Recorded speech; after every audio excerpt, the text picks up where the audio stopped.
ماشاءاللہ بڑی خوبصورت نصیحتیں حضرت والا فرما رہے تھے۔ حاضرین بز، جس طرح چاند کی صاف و شفاف چاندنی کو کسی تعارف کی ضرورت نہیں ہوتی، جس طرح ساکنان عرض کو صبح کا پیغام دینے والے سورج کو کسی تعارف کی ضرورت محسوس نہیں ہوتی، جس طرح سمندر کی گہرائی اور اس کے پراسرار سکوت کو کسی تعارف کی ضرورت نہیں ہوتی، ٹھیک اسی طرح کچھ شخصیتیں ہوتی ہیں، کچھ نمایاں چہرے ہوتے ہیں، کچھ نمایاں کردار ہوتے ہیں جو محتاج تعارف نہیں ہوتے۔ انہی میں سے ایک اہم کڑی ہمارے اور آپ کے درمیان ہمارے اسٹیج پر رونق افروز ہے، جناب حضرت اقدس حضرت مولانا مفتی امین الدین صاحب قاسمی دامت فیوضہ العالیہ، جو اپنے علم و عمل اور فکر و نظر کے ذریعے سے عوام اور خواص دونوں جگہ متعارف ہے۔ میں حضرت والا کو اس شعر کے ساتھ مدعو کر رہا ہوں کہ نگاہ بلند سخن دل نواز جاں پرسوز،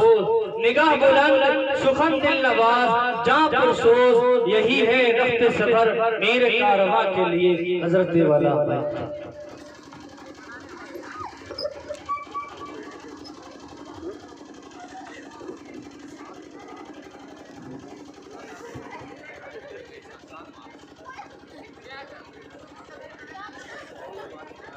السلام علیکم ورحمۃ اللہ وبرکاتہ۔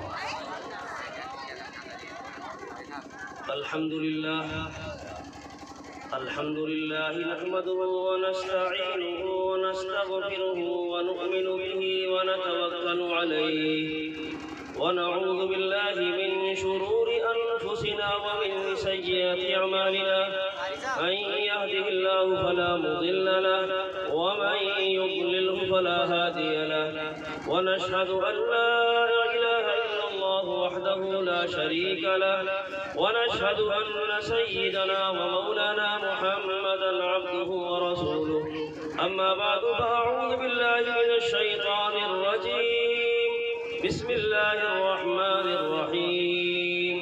إن الله يأمركم أن تؤدوا الأمانات إلى أهلها وإذا حكمتم بين الناس أن تحكموا بالعدل، إن الله نعم ما يعظكم به، إن الله كان سميعا بصيرا۔ عن أنس رضي الله تعالى عنه قال قال رسول الله صلى الله عليه وسلم لا إيمان لمن لا أمانة له ولا عهد لمن لا دين له، أو كما قال صلى الله عليه وسلم۔ قابل قدر سامعین، رونق پر اسٹیج پر رونق افروز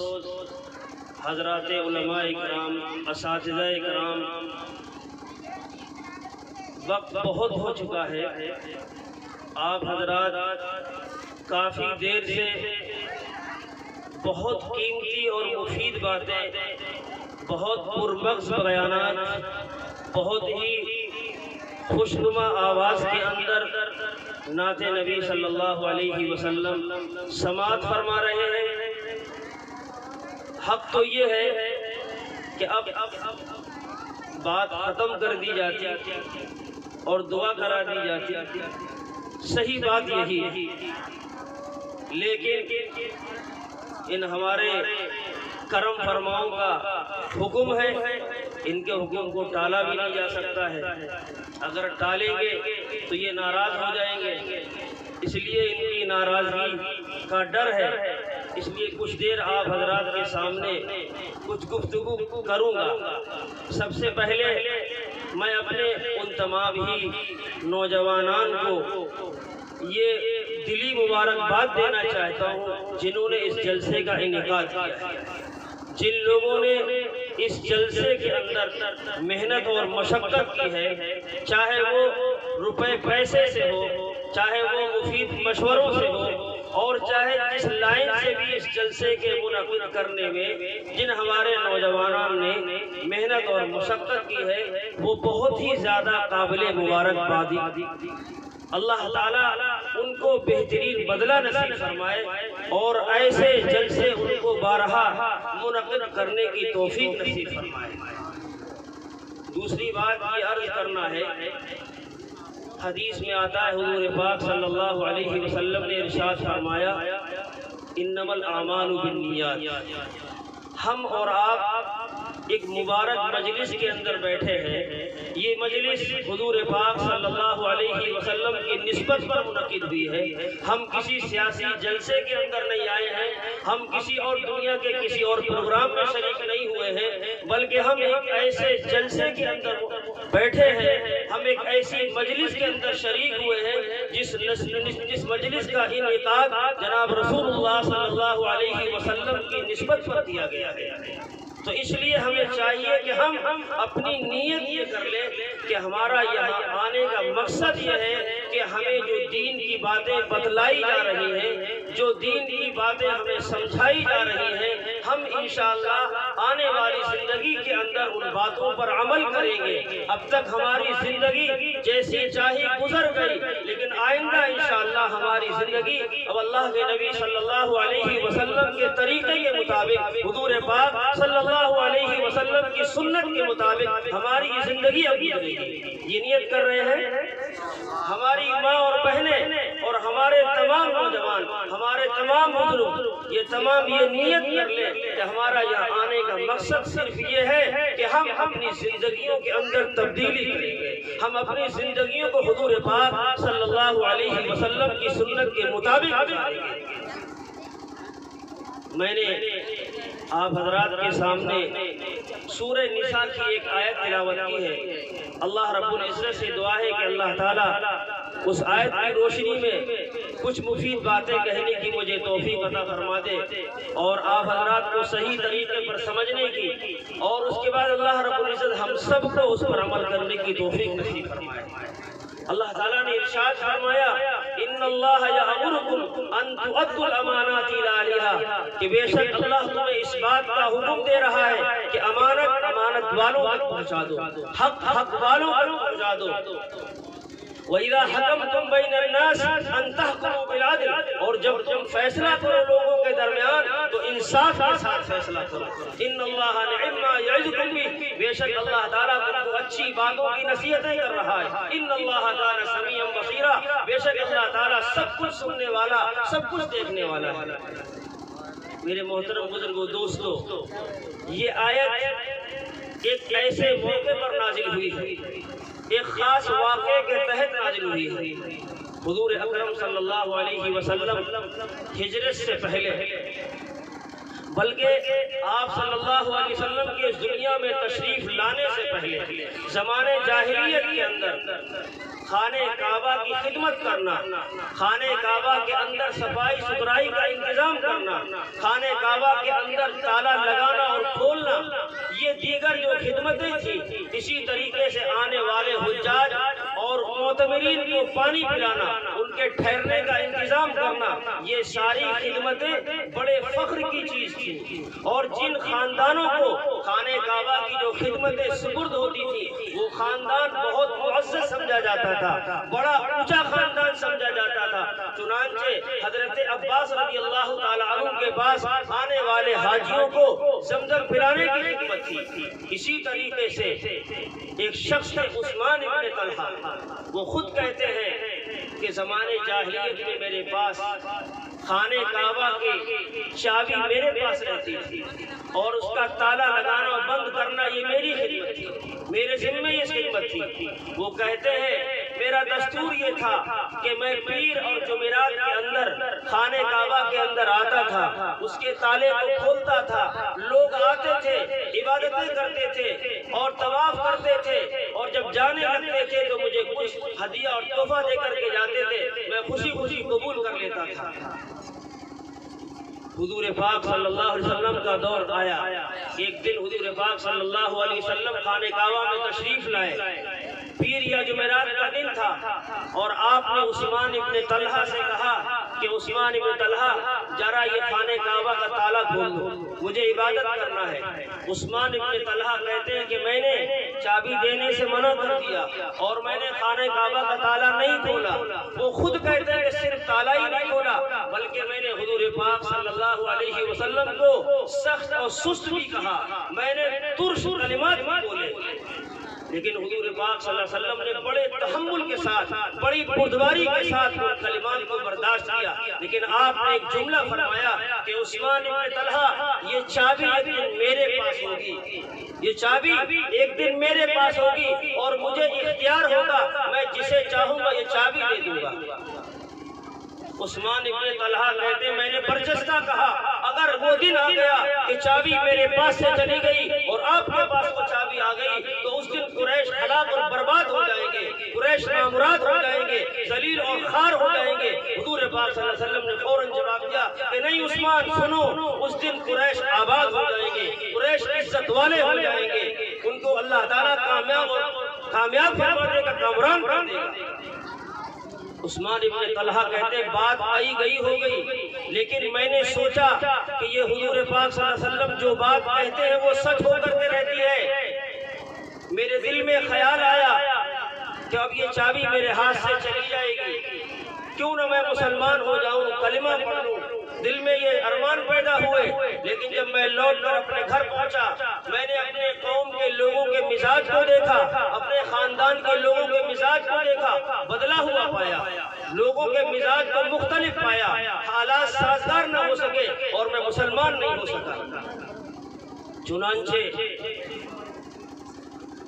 فتح مکہ کے موقع پر 8 سال کے بعد، ہجرت کے 8 سال کے بعد حضور پاک صلی اللہ علیہ وسلم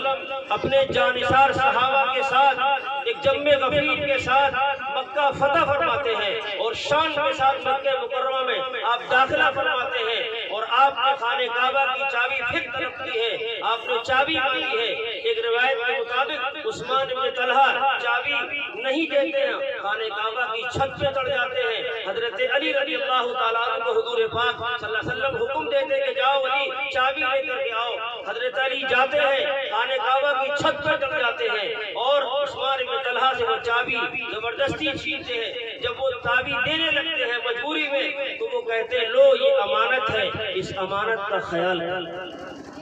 وہ جملہ کہتے ہیں کہ یہ امانت ہے، اس امانت کا خیال کرنا۔ حضرت علی رضی اللہ تعالیٰ عنہ چابی لاتے ہیں اور حضور پاک صلی اللہ علیہ وسلم کے دست مبارک کو چابی دے دیتے ہیں۔ حضور پاک صلی اللہ علیہ وسلم خانہ کعبہ کا تالا کھولتے ہیں، اندر تشریف لے جاتے ہیں، آپ نماز ادا فرماتے ہیں، صحابہ باری باری سے نماز پڑھتے ہیں۔ حضور پاک صلی اللہ علیہ وسلم خانہ کعبہ سے جب باہر نکلنے لگتے ہیں حضرت عمر رضی اللہ تعالیٰ عنہ فرماتے ہیں کہ میں نے دیکھا کہ اللہ کے نبی صلی اللہ علیہ وسلم کی زبان مبارک پر یہ آیت جاری تھی ان اللہ یأمرکم ان تؤدوا الامانات الى اہلها واذا حکمتم بین الناس ان تحکموا بالعدل ان اللہ نعم ما یعظکم به ان اللہ کان سمیعا بصیرا۔ یہ آیت آپ کی زبان مبارک پر جاری تھی۔ حضرت عمر فرماتے ہیں کہ میں نے اس سے پہلے یہ کبھی آیت نہیں سنی تھی، جس کا مطلب یہ ہے کہ یہ قرآن کریم کی آیت خانہ کعبہ کے اندر نازل ہوئی۔ حضور پاک صلی اللہ علیہ وسلم نے فوراً عثمان بن طلحہ کو آواز دی کہ عثمان کو بلایا جائے، عثمان کہاں ہے؟ عثمان کو بلایا جاتا ہے اور حضور پاک صلی اللہ علیہ وسلم فرماتے ہیں کہ عثمان تمہیں کچھ یاد ہے؟ عثمان کہتے مجھے سب کچھ یاد آ گیا۔ 8-10 سال کا عرصہ گزرنے کے بعد وہ ساری باتیں یاد آ گئی کہ میں نے حضور پاک صلی اللہ علیہ وسلم کو چابی دینے سے منع کیا تھا اور صرف چابی دینے سے منع ہی نہیں کیا بلکہ میں نے سخت اور سست بھی کہا، میں نے کچھ الفاظ بھی بولے تھے، وہ سب کچھ یاد آ گیا، سارا منظر یاد آ گیا۔ شرمندہ ہے، نگاہیں نیچی ہے، لیکن حضور پاک صلی اللہ علیہ وسلم فرماتے ہیں کہ عثمان ابن طلحہ لو یہ چابی اب قیامت تک تمہارے خاندان میں یہ چابی رہے گی اور جو شخص تم سے یہ چابی چھینے گا وہ ظالم ہوگا۔ خوشخبری سنا دی گئی کہ تمہارا خاندان قیامت تک رہے گا اور یہ چابی قیامت تک تمہارے خاندان میں رہے گی۔ چنانچہ آج تک وہ چابی عثمان ابن طلحہ کے خاندان میں موجود ہے۔ عثمان کہتے ہیں اللہ کے نبی صلی اللہ علیہ وسلم ماجرا سمجھ میں نہیں آیا، ابھی چابی چھینی گئی تھی، زبردستی چابی لی گئی تھی، اب یہ چابی مجھے